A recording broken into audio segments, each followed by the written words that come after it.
സംസ്ഥാനത്തെ വിദ്യാലയങ്ങൾക്ക് സർക്കാർ അവധി പ്രഖ്യാപിച്ചു എന്നുള്ള വാർത്തകളാണ് ഇപ്പോൾ പുറത്തു വന്നിട്ടുള്ളത്.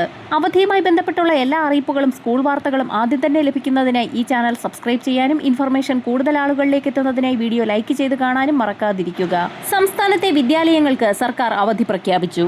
LP, UP, ഹൈസ്കൂൾ വിഭാഗങ്ങളിലെ ഓണപരീക്ഷകൾ ഓഗസ്റ്റ് 13 ആരംഭിച്ച് 20 കഴിയും. ഹയർ സെക്കൻഡറി ഓണപരീക്ഷകൾ ഓഗസ്റ്റ് 14 തുടങ്ങുക. പരീക്ഷകൾക്ക് ശേഷം ഓഗസ്റ്റ് 21 സ്കൂളുകൾ പ്രവർത്തിക്കും. അന്ന് ഓണാവധിക്കായി അടയ്ക്കുകയും ചെയ്യും.